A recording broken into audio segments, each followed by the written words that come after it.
بسم اللہ الرحمن الرحیم۔ حضرت سلطان باؤ رحمۃ اللہ علیہ۔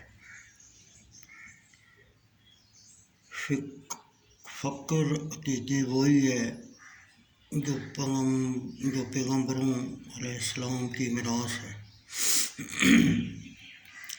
فقراء خادم اور علماء مخدوم ہوتے ہیں، اور مخدوم سے خادم افضل ہوتا ہے۔ فقر و درویشی ہمتاً بے نیازی، جبکہ طلب علم ہمتاً حرص و حوث ہے۔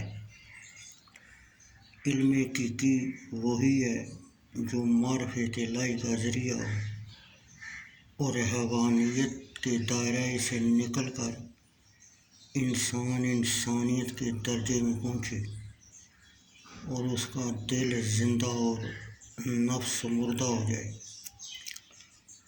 چار چیزوں کو قرار نہیں، آفتاب و مہتاب اور عاشق و معشوق۔ صحیح معنوں میں علم وہی ہے جو بعمل ہو، اور اگر علم پر عمل نہ کیا جائے تو وہ بال جان بن جاتا ہے۔ عالم کی نظر حروف و سطور پر اور فقیر کی نظر معرفت و حضور پر ہوتی ہے۔ مرشد کامل وہ ہے جس کی ایک نظر بھی 1000 سال کے سجدوں سے زیادہ فضیلت اور علم رسمی سے زیادہ اثر رکھتی ہو۔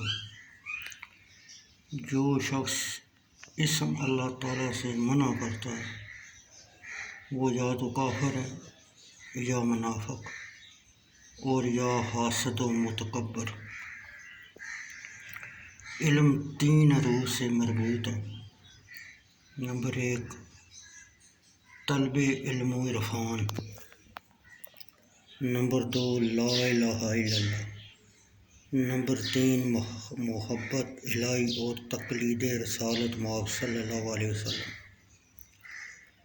مراقبہ کی مثل آفتاب ہے جس کے طلوع ہونے سے کاف تک مشرق تا مغرب روشن ہو جاتے ہیں۔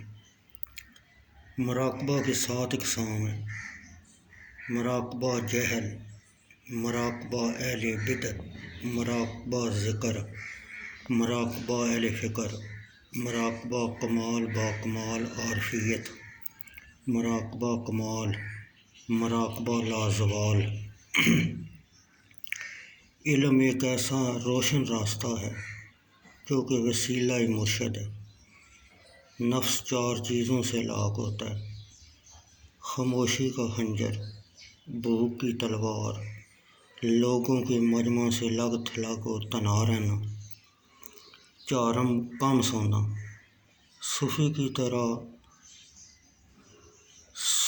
صوف کا لباس اختیار کر، اللہ تعالیٰ کی صفات سے متصف ہوگا۔